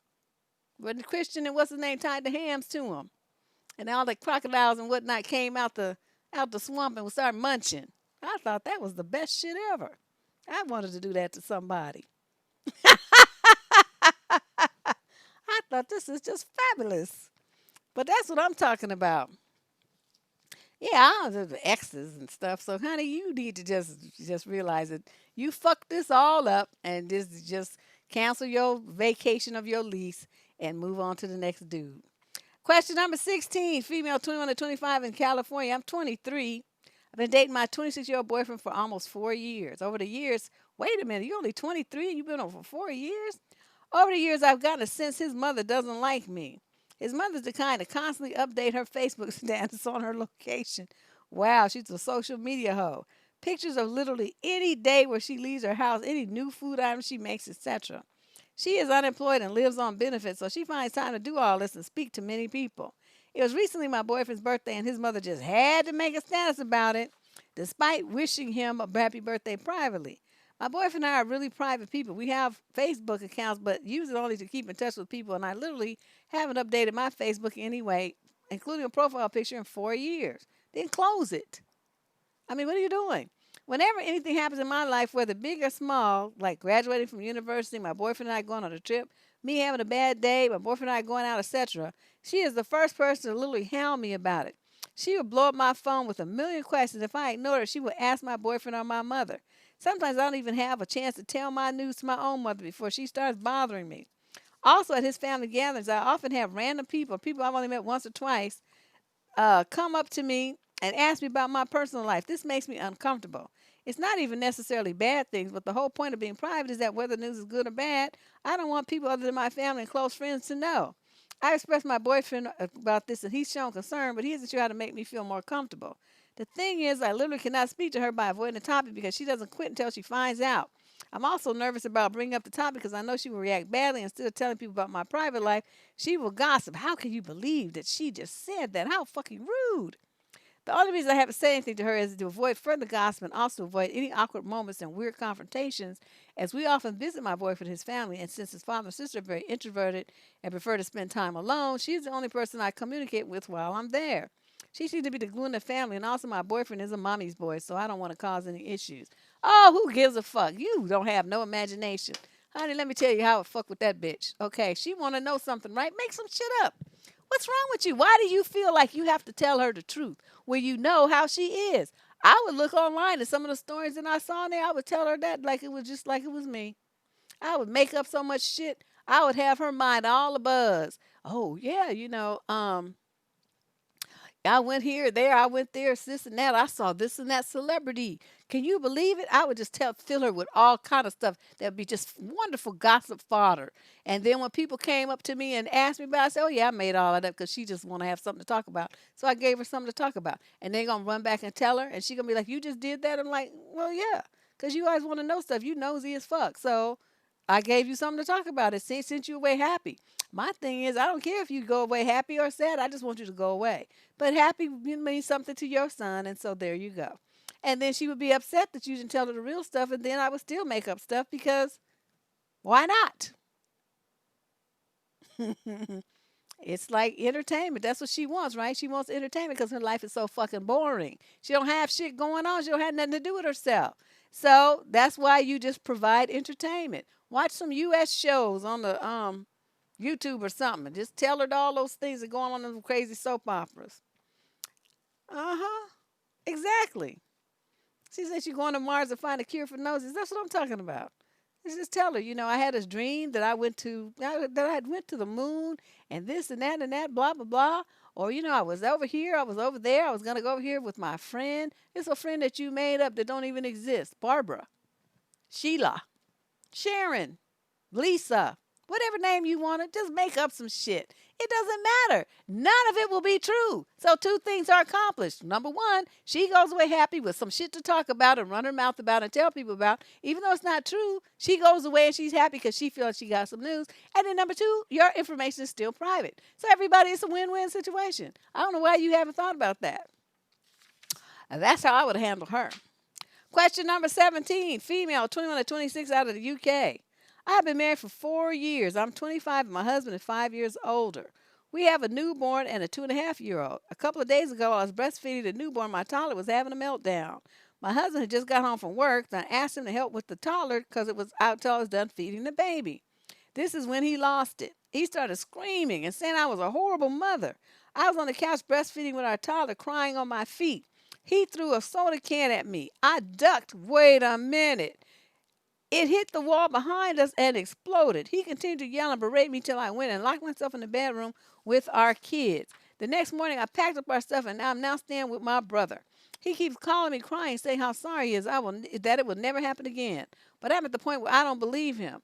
Damn, this is a cycle. You 21 to 26. Okay, so you 25, married for 4 years. Dang. He keeps calling. Okay, wait. This is a cycle. He gets angry, he has a meltdown, and then there's a honeymoon phase until the next one. I've tried everything. I don't know what else to do. This is a typical abuser. His mother does the same thing, but everyone in the family rug sweeps, so they all expect me to do the same thing and think I'm unreasonable for leaving. They tell me I'm using the kids to punish him. I just don't know how to get him to see that he can't keep doing this such. You don't try to get him to see. You file for divorce under grounds of abuse because that is an abusive relationship. Somebody throwing a man with his upper body strength, throwing a full 16-ounce can of soda at you at full velocity, physics here, speed, weight, distance, all that stuff that gets calculated. I don't know how to do all that anymore. I had to take it in school and practically failed the class, but I made it through barely. But you do all of that. Okay, then that's the pounds of pressure that it would have hit your face. It would have crushed your eye socket, busted your eye out. You could have been blind, or worse yet, drove some bones into your brain and killed you. That's what you were looking at with that move that he made while he was throwing his little tantrum. You could have been dead. Okay? He gave no fucks about that. Who throws a full can of soda at somebody? Okay, I'm glad you're away from him and you with your brother where it's safe. Brothers are great. I have some myself, and they're wonderful people to have. But you go and find an attorney and make sure that you do everything by the book, file everything for your child support and everything, and insist on supervised visitation because what he did was put that infant that you were holding at risk because what if it missed you and hit the baby? Then the baby would be dead. So he gave no fucks about either one of you in that moment. He only cared about whatever he was talking about and calling you names and all that old stuff. Yeah, could have killed the baby too. Yes, that's what he did in Nat's opinion. She was nursing the baby, and he threw a full can of soda at her. Had she not ducked, it would have made contact. So, yeah, anybody who knows physics could calculate that pounds of pressure that it would have hit her head. Of course, the unknown is the speed at which he threw it, but that doesn't matter. Whatever. You just get away from this dude. Keep your kids away from him too. He sounds like a nut. He don't have any kind of self-control. That's the kind of snatch a baby up, and next thing you know, the baby's all abused and dead and shit because he lost his temper. Question number 18, female, 26 to 29, Los Angeles. So I was dating this 35-year-old lawyer for a few months and went to the same college as I did for undergrad. We're both originally from New Jersey.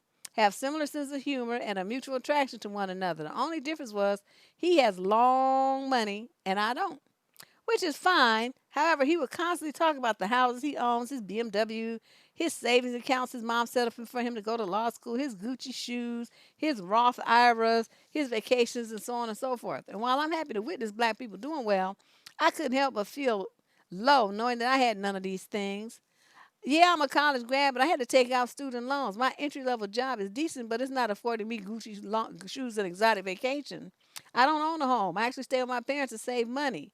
Grad school's off the table so I can figure out my finances and next steps, and I drive a '05 Camry because who has time for car payments? Girl, I hear you. Anyway, his finances were always front and center and not in a I'm going to splurge on you type of way, but in a play your cards right and this could be yours type of way. Now, mind you, we were dating for 2 months and I already knew the ins and outs of his financial situation without asking. So it made me wonder if he clocked the fact that my lifestyle was modest and got some type of satisfaction in bragging about his. It got to the point where I felt like I had to hide who I was for his approval and started feeling bad about my upbringing because it didn't award me these things. I stopped dating him for other reasons, but I want to know if you've ever heard of women who've been in hypergamous courtship that had to deal with something like this. Oh yeah, girl, plus you down there in LA with all them dusty ass niggas down there. Everybody trying to be a star and shit. He probably don't have half the shit he talking about.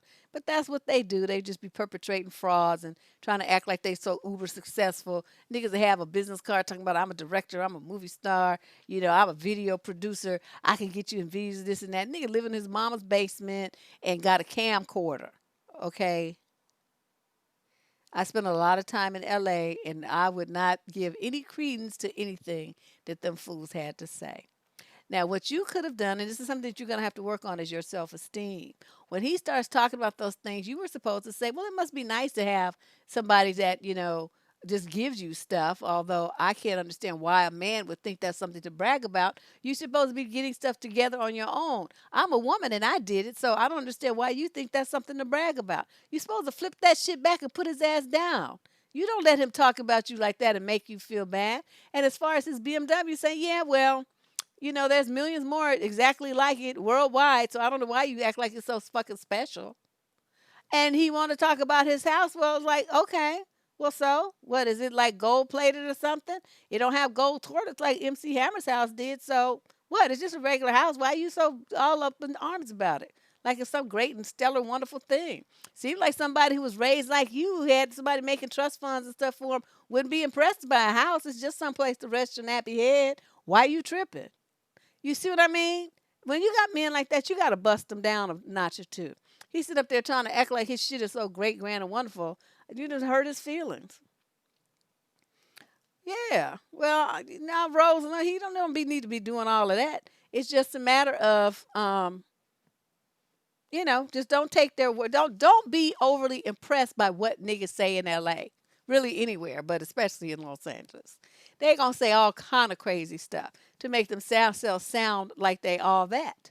And 90% of them ain't shit. They just some dusty bums in a suit.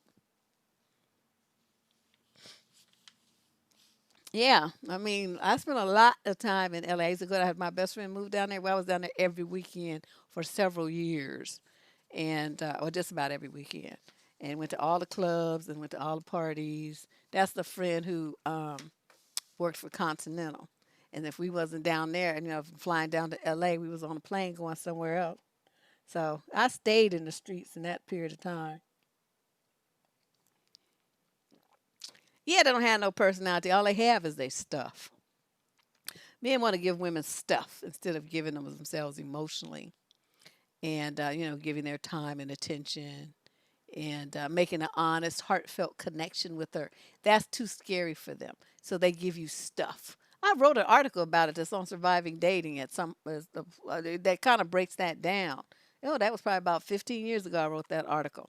But I will try to find it and link it after the show is over. Talking about how men give women stuff instead of their hearts. So yeah, so don't feel bad about yourself, honey. You are a self-made woman. You are busting your ass to get everything that you have so you can look in the mirror and be proud of yourself. Don't feel ashamed of the fact that you worked hard to get yours. Okay, he has somebody, according to him, giving him shit. So, I mean, what? He's just a bum. And what man takes stuff from his mama and stuff like that anyway? He's supposed to get that back, especially once he got some money. You sitting up there bragging to somebody about you using your mother like that. You punk bitch motherfucker. You good, because I would have hurt every feeling he ever had. Question number 19, female 25 to 29 out of Canada. I recently found a very graphic messages from my fiance to a man he used to share a house with. When I confronted him about it, oh no, wait. I'm getting a vibe here. When I confronted him about it, he told me the whole story. At the age of 32, he was unsure of his sexuality and decided to move in with this man he had met online to see if they could make a go of it. I knew it.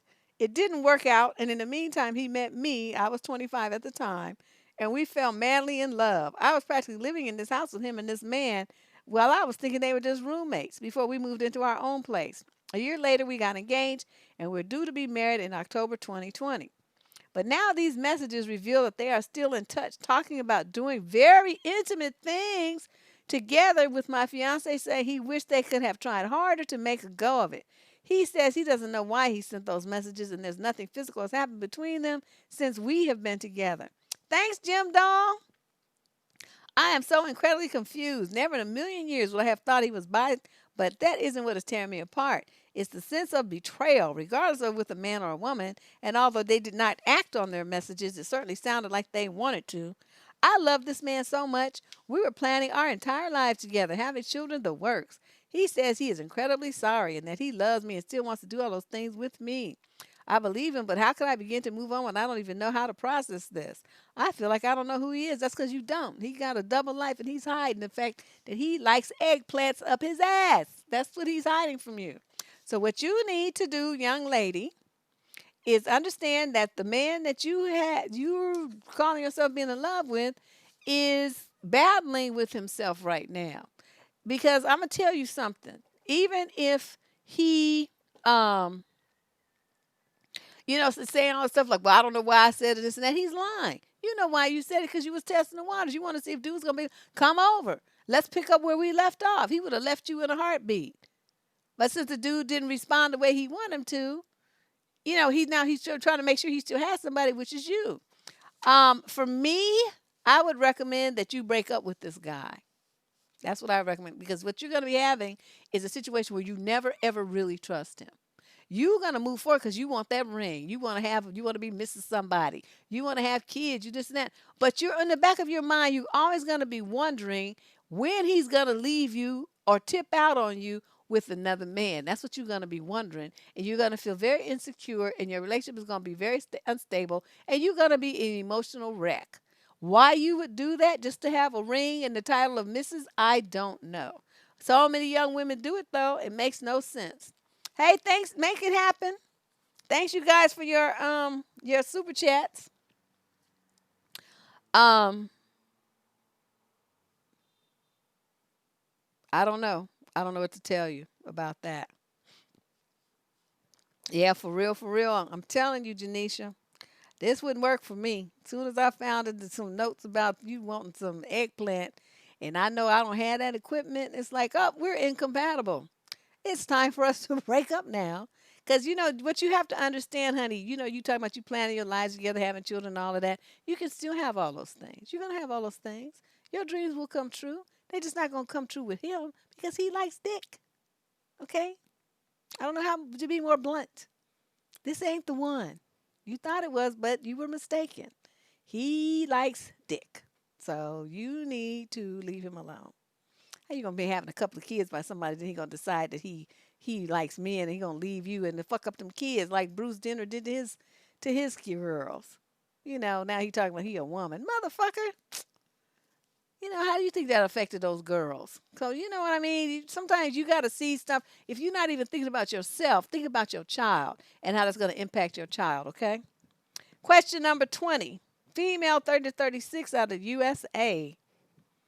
Okay, see. Oh, okay. So let me see. Oh, okay. Hey, Deb, I love your show. I want you to touch on a subject that I think is crazy as hell. I guess I'm an evil bitch because I frequently troll stupid people on Facebook. I find it saddening and maddening how simple some women are and the simple games they will fall for. I was amused when you mentioned in your videos that you also lurk quietly in some of these stupid groups.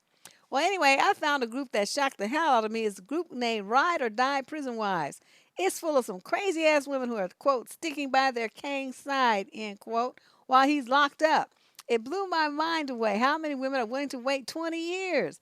In another case, a woman says she's going to wait 42 years for a man to get out of prison. Deb, what the fuck is wrong with these women? How many have even met a man? How many have even met a man while he was already incarcerated? Are women so desperate? I've attached screenshots of some of the group convo, and this is what she sent over. Wow. Is there a certain prison tattoo wise for us or no? And these women are saying following. They want to get a prison wife tattoo. Wow. And here's another one. When he comes, she's like, that's right. When he comes home and they ask who held him down this whole time, I'll be right there standing by his side, like pointing at herself. Me. Wow. Wow. I can't even say nothing but wow. One more. Oops, this one's sideways. It says, I love a man in a uniform and something. I can't read the rest of it. Excuse me. But it must mean the uniform like a prison jumpsuit. What? Okay, well, let us continue with her letter. Wow. These women just seem so stupid, weak, and desperate. Someone made a post asking how they should make their men in prison feel special, and you should see the responses. Some fool said she sends him money every day. Why does someone in prison need money every day? Another woman said that since her man has been locked up, things have gotten better because he listens to her more. Duh, bitch, you're paying for phone calls. Damn fool, he's on the phone and you're on his only contact with the outside world. Dad, this is a serious issue. A lot of these women are planning on allowing these men to parole with them upon release. I cannot wrap my mind around the point of having a man in prison. Are women so desperate now? Are they victims? I feel like an evil bitch for laughing at them. I just want to leave the group because I was taught better than to make fun of mentally ill people, which these women seem to be. They're encouraging each other to serve the time with their men. I'm just thinking, you dumb bitch, why would you serve psychological prison time with a man who's physically in prison? Please share your thoughts on this. Girl, I don't have nothing to say, but wow. I don't know. You know, one thing I did know, I do know though, because I did meet a couple of women who did this, and I can say this one thing. Now, this is only what I noticed from these three. Okay, I'm not saying this applies to everyone, but these women were so emotionally devastated by prior relationships, by abuse at the hands of men, heartbreak, lies, games, abandonment issues. They had all kinds of emotional problems about relationships. But what they did was gravitate towards these men who were locked up, and I think that part of it was because they could have the semblance of a romance. They could have, like, the cooey gooey conversations, the longing, the passionate conversations, and, gestures and the visits and, the hand holding and rubbing and all stuff. They could have all of that, but they would never have any of the day-to-day drama of being a partner with these guys. Picking up your socks off the floor, the farting, the snoring, dealing with his moods, all that kind of stuff, him being sick, his mama, his family. They didn't have any of those problems. All they had was like a little encapsulated ball of romance that just sustained them, and it made them feel good. It was like they were living a fantasy romance or something, but it wasn't real. They never, in some instances, you can't even, depending on the prison the guy's in, you might not even be able to touch him. You got like the glass, between you, they hands on the glass and all the stuff, trying to be all romantic. But all of that depends. I mean, that just varies, all across the country from state to state. But that's what I thought. I mean, just judging by these women, they were so traumatized and so damaged by the stuff that had happened to them. This let them feel like they were experiencing love, but with none of the risk. I mean, they send a guy a little change and send him a TV or some shit like that. But when you consider how much women actually do for men in their relationships, they spending $100, $200 on a TV. That ain't shit. Compared to like cooking for him every day, doing his laundry and all that kind of stuff that women do, that was nothing. So I think it's that, but of course, like I said, that's my caveat. I am not saying that is the case with every woman. I am saying that's something that we could consider that might be a motivation for why they feel so passionately attached to these guys and refuse to let it go. It feels a need for them emotionally, and they get to have that schoolgirl passion crush thing going on for years with no threat of it going up in smoke, no threat of him cheating on them, no threat of him leaving them, abandoning them, divorcing, nothing. There's no threat there. He's a captive audience. Where the fuck he going? So that's something to think about.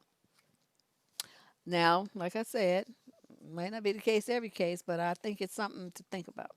Okay, question 21. We're getting near the end here, folks. I'm talking as fast as I can. Female 21 to 26 from the UK. I've been with my boyfriend for 2 years and got pregnant last October and gave birth in June of this year. I told my family about the pregnancy right away, straight away, she says, and they were excited about it. But my boyfriend has only told one of his friends. He loves the baby and loves me, but it's as if he's afraid to say anything to his mother, and he won't openly talk about it to me, only when we seem to have had a drink and he feels more confident, it seems. The baby's now 6 months old, and it really hurts that she is being kept a secret. I don't know what to do. I feel like I can't give this relationship my all because of this, and I don't know why he won't tell his family. I told my family that they know because it was cause problems, so I can't speak to nobody as only I know. Any advice is much appreciated. Appreciate. Thank you, girl. You need nose around and find his family's. Oh, my back is itchy. Email address or what they call a snail mail address or something, or go by their house if you know where they live, and take that baby over there. Or you send them a picture or a video of the damn baby, something to bust his ass out. I don't know why you letting him get away with this. Talking about this a fucking secret. Yeah, I don't know if he is or not. I wouldn't give a fuck.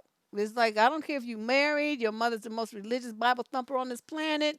It's probably that, and this and that. But whatever it is, it's not anything that you should be participating in. You need to bust him out. That would have been the top thing on my agenda. It doesn't matter whether he's invested. That's not what we're talking about here. We're not talking about anything to do with how he feels about her. That's the wrong track. That's not even that issue. That's not the topic of the letter. The topic of the letter is him keeping the baby a secret from his family. Let's stick to that. All that other stuff y'all talking about is irrelevant. We're talking about this. And what he needs to do, what she needs to do rather, is bust him out to any and everybody. Start sending pictures, emailing shit, from his phone, whatever you need to do, the computer, mail, snail mail, all that. Everything that possible, you need to get him to blast that, put that baby on blast. Make sure, yeah, social media pages, everything. Everything that you can do to get the word out about this baby. And then see what happens. What's he going to do? It is his.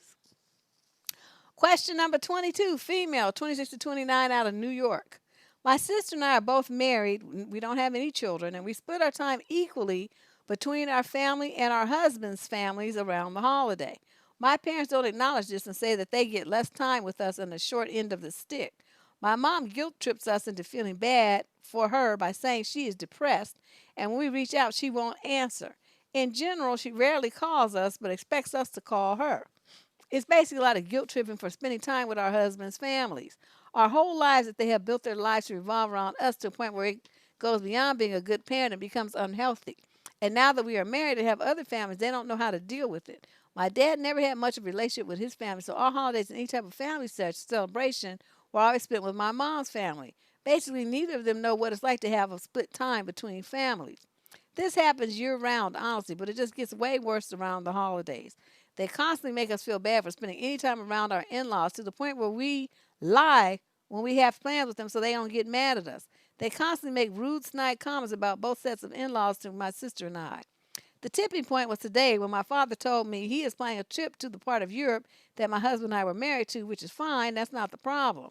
The problem is they want me to ask my in laws if they can stay for free in the apartment that they own there, like they did for our wedding. Disclosure: since my wedding over 2 years ago, they have not spoken to or even tried reaching out to say hi or check in with my in laws. My in laws always ask me how my parents are doing and even send them Christmas gifts. My in laws paid for my entire wedding, and my parents did not offer to help at all. I'm reaching my limit, and I just don't know what to do. I don't want to vent to my husband about this because too much because I don't want him building resentment towards my family. Oh, well, God damn it, grow up. What is this fucking shit talking about? I'm lying to my parents. What are you, 5? This is fucking ridiculous. Both you and your husband are some old pussy coward people. This letter pissed me off.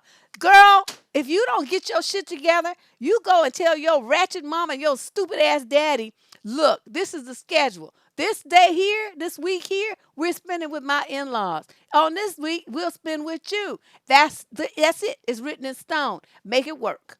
And if you got a problem with it, then I won't come at all. Then you really have something to talk about. So take your pick. Either you're going to have me for this period of time or you're not going to have us at all. And if we're there, and while we're there, if I hear even one word of complaint about what we didn't do, we're getting up and we're fucking leaving and we're not coming back. Ever. That's how you have to talk to them. As long as you, and then this thing about trying to use somebody, you supposed to tell her, hell no. You don't even want us to visit the in-laws. Now you want to use them for their parent, for their apartment. You want to travel there, pay the fucking hotel bill. They ain't written they giving you their place for free. They not giving you not gonna stay in their place for fucking all, not for even if you pay, you not staying there. You're gonna pay for a hotel, just like every other tourist. And don't ask me to ask them for shit. You always talking shit about them, and now you want to try to use them. Fuck you. Oh my God. They don't want to get cussed out. All these people get on my goddamn nerve. Talking about we have to lie. I wish I would lie to my parents about some bullshit like that. Now I might lie about something else, but I'm not gonna lie about that. Now they're very controlling. But like she said, they made her and her sister, their whole lives. And so now that the girls are gone and have their own thing, they don't know what to do. This is why I always tell parents, don't make your kids your whole life. Don't do it. Don't ever make them that kind of priority over your existence. Certain you love them, certain you take care of them. You're there for them, you defend them, you do all of that. But you know what? You always make time for yourself. You always carve time for yourself to take care of yourself. So many women don't do that. They don't even want to take a bath, lock the kids out the bathroom because they feel like that makes them be a good mother. All you doing is making your kids entitled. The kids don't do no chores. They don't do shit. And all you do is just take care of them and suck up to them and cater to their every whim. And then they grow up to be adults that are just like, ugh, and disgusting, and don't nobody want to be bothered with them. And then they leave your ass and going about their business, and you sitting up there feeling all stupid because you put all this time and energy into them thinking you was going to get a payoff, and they just leave you just like every other parent, and then you don't have no life. You forgot this for the Wi-Fi. You can tell I'm going to be drinking plenty of it after tonight. Whew, luckily, this was I just opened the bottle. I'm about to have me another glass. So, yeah, girl, you better do that. That's what we used to do. We Thanksgiving one year with one family, Christmas with another, and then the next year we would flip it. That's how it worked. And then, or we'd spend like Christmas Eve with one and then Christmas Day with the other, and switch it. So, yeah, we made it work. Everybody was happy. They were just happy to see us at all. Shit, they wouldn't know better than to complain to me because then, you be looking for me. You better not complain. You better be happy. Whenever I show up, you better smile and be glad that I'm here. I don't give a fuck if you have to fake it. Okay, and the final question of the night. Oh my God, 23 questions, Lady Boss. 23 questions.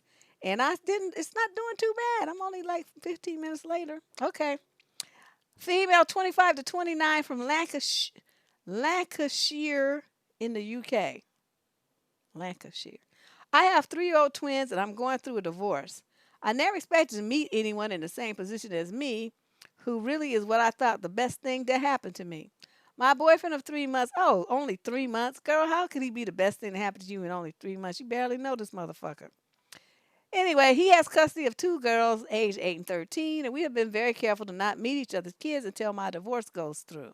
The problem I'm having is my boyfriend's ex calls him quite a lot while we're together. All silly things, but even though they split up 8 years ago, I can't help feeling it's to assert her domination, and she has caused a few problems with exes of his in the past. Now she has said that she wants to meet me before I meet her girls. At first, I was okay with it, but then I found out three of his exes met his girls. Now I understand three women are a lot for children to have met, and he accepts he was silly to allow that. Yeah, they're only 8 and 13, and they already he's been through. No, dude, you're doing too much. He says he was silly to allow his feelings to cloud his judgment. I'm not bothered about meeting his kids. I don't think I would be comfortable with her vetting me, basically deeming me worthy. I feel it should be my boyfriend's place to tell her I'm decent and trustworthy, that he needs to stand up to her more. Today I told him I'm not going to meet her and that she's the one who lost custody due to a drinking problem. That I'm a good mom and I don't think it's unreasonable for her to phone me rather than meet just to have a good nose and see what I look like. I've got nothing to hide, but she's very dominating, and I don't know if I'm doing the right thing standing up for myself, risking breaking up in the end over a point, even though my boyfriend says that wouldn't happen. I could tell by his sigh he was thinking it's happening again, but it should be down to him to break the control that she has. The children are not babies. We're not living together, and I'm not pushing to meet them. He said we would wait a while. I said, you don't get it. I don't want to ever meet her.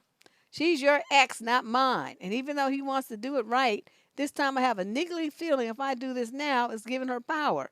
And she'll know she still has a say over him, and it will make us seem less relevant, if that makes sense. I feel there's no reason for me to go on an interview, especially by someone who lost that right when she lost custody. I don't feel she has a right to judge me. And even if it were just a quick cup of coffee, my feelings should be considered by my boyfriend, as I had enough of feeling invisible by my ex husband. Well, now let's just look at this. He is a pussy.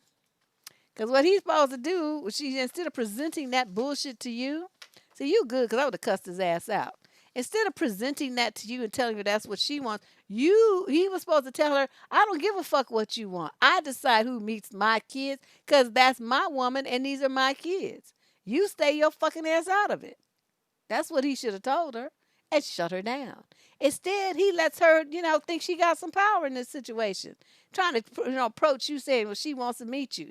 Okay, but that's still where you were supposed to say, and what are you telling me this for? So he could look stupid and say, let me explain something to you. I don't give a fuck about that bitch. I'm not going to be meeting her because I don't even want to meet your kids. I'm still trying to figure out if I can stand you. So what are you doing pushing me to meet that bitch for so she can give her approval before I meet your daughters? I might decide I don't want to deal with you anymore and not meet the daughters and not definitely don't want to be bothered looking at her either. She would not want to meet me because if she says anything that I don't like, I'm going to cuss her bitch ass out. Is that what you want? I would think that would be a highly risky move, sir. You know me. I'm like, yeah. Let me meet the hoe. And then he would know by my laugh that would be a mistake. And he would quickly backtrack on that shit.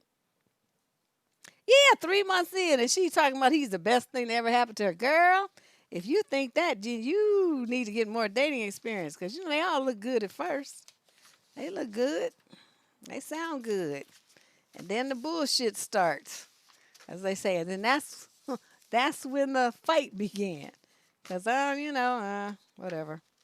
You don't really know people till you be around them for a while. A couple of months is not enough time, girlfriend. You still dealing with his representative. You haven't even seen the real man yet. You're starting to see a piece of him, which is he's weak and silly. Because he, can't even stand up to his ex. 8 years divorce and she's still trying to run him and he's still letting her. Fuck that shit. Yeah, that's what she said. Yeah, he's an idiot. I couldn't be bothered. The fact that he would even come up to me with some bullshit like that, I'd be like, you know what? Never mind. Let's break up. I don't want to see you. I don't want to see your kids. I don't want to do nothing. I just want you to get out of my face because you stupid and your broad is dusty and your kids are probably dusty too because they got a dusty ass mama. So I don't want your dusty ass family members around my 3-year-olds. And that would be me. Yeah, that's right. 3 months in, I mean, you 6 months in, you still gonna be no the representative. Thank you, Mr. V. You know what I mean? I'm like, no, we ain't doing all of that. We're not gonna do that. So anyway, wow, these were some doozies tonight. Well, I say that every week.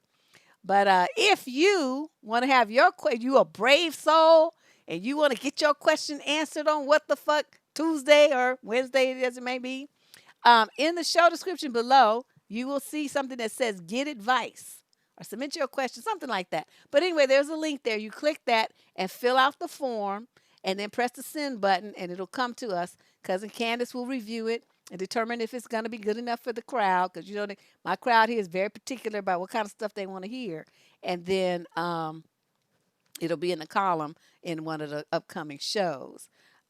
There's no charge for this. It's completely free. The only thing that you have to do is be brave because, as you see, I don't hold back. So if you got soft feelings and you get all sensitive and shit, that would be a mistake. Okay, so don't do that. If you are tough though and you ready to hear some hardcore truths, then definitely submit your question. I'm not going to spin you the wrong way. I'm going to tell you exactly what you need to do and how you need to do it. Now, if you listen, you'll be in a good place. If you don't listen, then don't bother me when the same shit keeps happening to you over and over and over, and you sit up there looking stupid because you didn't listen. Okay. And likewise for those of you who didn't write in and you still stuck on stupid, need some help, and then you just too scared to do it. I mean, buckle up. Come on now. Be an adult. Put your big girl drawers on, your big boy pants. Let's go. All right. So check out the video that I did with Cousin Joy. It's the latest one on the channel. I'll also be uploading the second half of that we did with her daughter, a college student. We talked about some other stuff.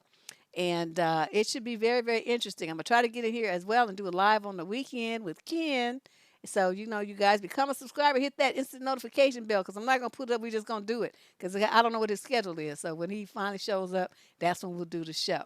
But I really appreciate everybody coming through tonight and staying around for these 23 questions. That was long.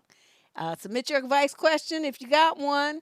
Become a subscriber if you ain't already. Share a couple of links and help get the channel grow, get some knowledge out about the show to these ladies who desperately, desperately need it. This is Deb Cooper from survivingdating.com. I'll see you guys real soon. Thanks, Lady Boss. Thanks, everybody. Bye-bye.